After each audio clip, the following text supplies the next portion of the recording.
மக்களுக்கு என் அன்பார்ந்த தமிழ் வணக்கங்கள்.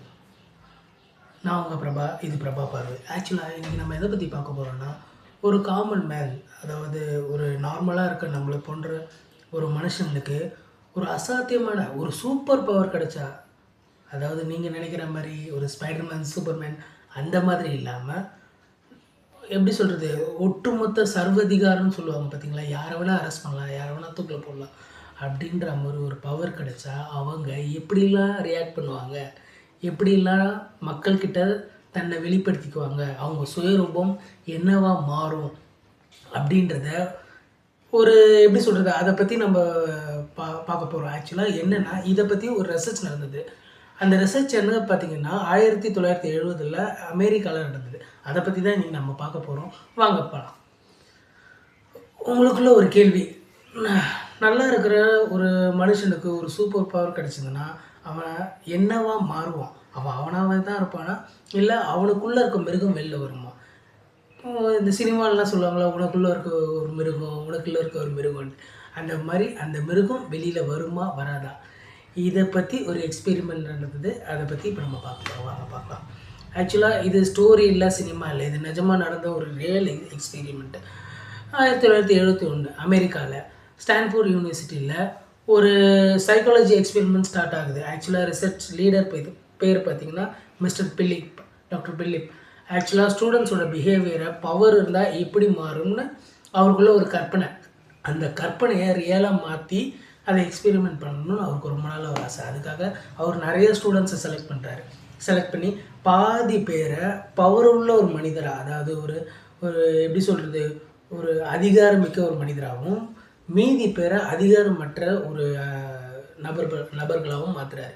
எப்படின்னு பார்த்திங்கன்னா, ஒரு ஜெயில், அந்த யூனிவர்சிட்டிக்குள்ள ஒரு ஜெயில் மாதிரி ஒரு செட்டப் க்ரியேட் பண்ணி பாதி பேரை அந்த ஜெயிலில் அதிகாரமிக்க நபர்களாகவும், மீதி பேரை அதிகாரமற்ற நபர்களாகவும் மாற்றுறாரு. எப்படின்னு பார்த்தீங்கன்னா, மீதி பேரை கைதி, இவங்கெல்லாம் அதிகாரிகளாக மாற்றுறாங்க. இவ்வளோதாங்க, ரொம்ப சிம்பிள். இப்படி தான் மாற்றுறாரு. ஆக்சுவலாக ஸ்டூடெண்ட்ஸோட ரேண்டமாக 2 கெட்டப், அதுதான் காட்ஸு பிஸ்னஸ், இது 2 தான். சில் எக்ஸ்பீரியன்ஸ் இது ஒரு ஃபன்னாக தானே இருக்க போது, சில் எக்ஸ்பெரிமெண்ட் தானே இந்த ஸ்டூடெண்ட்ஸ் ஒத்துக்கிறாங்க. ஆனால் இந்த ரோல் தான் எல்லாத்தையும் மாற்ற போகுதுன்னு அவங்களுக்கு தெரியல. ஸோ என்ன நடந்திருக்கும், அதை பற்றி தான் நம்ம இன்றைக்கி பார்க்க போகிறோம். முதல் நாள், 2 நாள், 3ஆவது நாள் இது எல்லாமே ஜாலியாக போகுது, ரொம்ப ரொம்ப ஃபன்னாக போகுது. எந்த அளவுக்குன்னு பார்த்தீங்கன்னா, அவங்க 2 பேர் அவங்க 2 தரப்பட்ட மக்களும் ரொம்ப சந்தோஷமாக இருக்காங்க, ஜாலியாக இருக்காங்க. தங்களுக்குள்ள அதிகாரம் கிடைச்சா மாதிரியும், அந்த உள்ளே இருக்க மிருகம், அந்த பூனை எது பற்றியும் அவங்களுக்கு தெரியல. ஆனால் நாட்கள் கடக்கிறது, அதுக்கப்புறமா தான் ஒன்றா வெளியில் வருது. என்ன நடந்தது அதுதான் பார்க்க போகிறோம். ஃபஸ்ட்டு இந்த சைடு யூனிஃபார்ம் இல்லை, நேம் இல்லை, நம்பர் மட்டும் மாறுறாங்க, அதாவது மாற்றுறாங்க இந்த தரப்பட்ட மக்களை.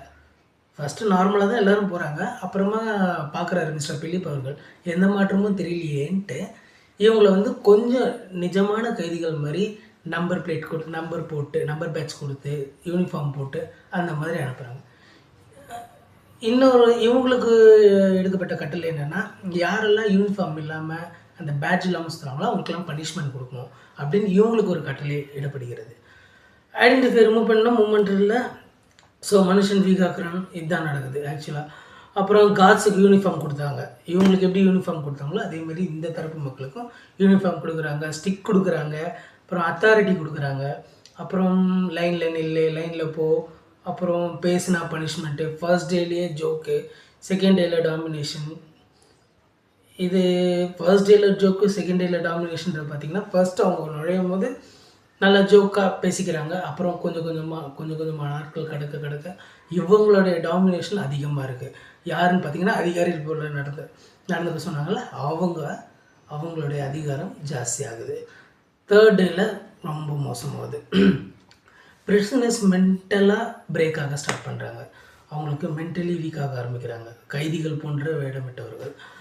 அப்புறம் ப்ளீஸ் என்னை வெளியே விடுங்க, வழக்கம் போல் நடக்கிறது தான். அந்த மாதிரி தான் வெளியே விடுங்க, எஸ்கேப் ஆகிறது, அப்புறம் கத்துறது, அப்புறம் கெஞ்சுறது, இது போன்ற நடவடிக்கைகள் நடக்குது. அப்புறம் ப்ராப்பர் ஸ்லீப் கெட்டு போகுது, அவங்களுக்கு தூக்கமின்மை, அப்புறம் மனிதாபிமானம், அப்புறம் பனிஷ்மெண்ட்ஸ் அதிகமாகுது. இது எப்படி அதிகமாகுதுன்னா, இவங்களால்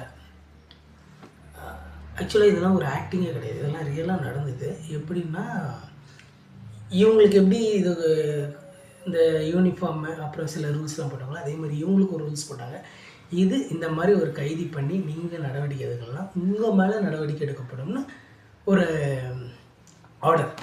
அதனால் அந்த ஆர்டருக்கு பயந்துட்டு முதல்ல வந்து கொஞ்சம் பயத்தில் தான் இதெல்லாம் நடக்குது. ஆனால் நாளடைவில் அது திமிர்த்தனமா ஒரு ஒரு ஒரு ஒரு அடக்குமுறையாகவும் மாறிட்டுருக்கு. யார்கிட்டனா இவங்கக்கிட்ட தான் வந்து நம்ம ஒரு எக்ஸ்பெரிமெண்ட்டில் இருக்கோன்றதே மறக்கிறாங்க 2 தரப்பு ஸ்டூடெண்ட்ஸும். அந்த அளவுக்கு போயிட்டு இருக்குது. ஸோ அடுத்து என்ன நடக்குது? மோஸ்ட் ஷாக்கிங் பார்ட் ஒன்று நடக்குது. அதுதான் பார்த்தீங்கன்னா, காட்ஸ் சேடிஸ்ட் இல்லை. இந்த காட்ஸ் வந்து சேடிஸ்ட் கிடையாது, ப்ரிசனர்ஸ் வந்து வீக்கும் கிடையாது. அதாவது இதுக்குள்ளே போகிறதுக்கு முன்னாடி வரையும். ஆனால் இது போனதுக்கப்புறம் அப்படியே மாறுது. இவங்க சேடிஸ்ட்டாக மாறுறாங்க, இவங்க ரொம்ப ரொம்ப வீக்காக மாறுறாங்க. சுச்சுவேஷன் தான் மனுஷனை இந்த மாதிரி மாற்றுது. அந்த சுச்சுவேஷனை மாற்றினது நம்ம பிலிப் அவர்கள். அப்புறமா 7 நாள் ஆச்சு.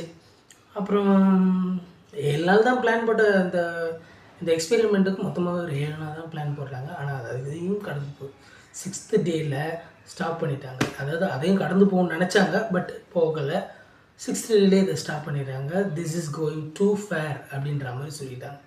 ஈவன் ப்ரொஃபஸர்ஸ்க்கு லேட்டாக தான் புரியுது இது எப்படிப்பட்ட ஒரு நகர்வாக இருக்குது. இது அவங்களே எதிர்பார்க்காத ஒரு விஷயமா மாறிட்டு. அவங்க எதிர்பார்த்தது கொஞ்சம் எப்படி சொல்கிறது, அதிகாரம் கொடுத்தா எந்த அளவுக்கு மாறுவாங்க, அவங்க கணிப்பை புரட்டி போடுற அளவுக்கு ரொம்ப ஓவர் ஆகிப்பாக இருக்குது அந்த மாதிரி. அப்புறமா இந்த எக்ஸ்பெரிமெண்ட் நமக்கு என்ன சொல்லுது அப்படின்றது திரு பிலிப் அவர்கள் என்ன சொன்னால், பவர் கிடைச்சா எம்பத்தி போகும். கடைசியாக பிலிப் அவர்கள் இதுதான் சொல்கிறார், பவர் கிடைச்சா எம்பத்தி போகும். இது பிலிப்புடைய கருத்து, நம்மளது கிடையாது. அப்புறம் uniform equal to authority, illusion, silence equal to support to கியூரிட்டி, இது போன்ற வார்த்தைகள்லாம் சொல்கிறாரு.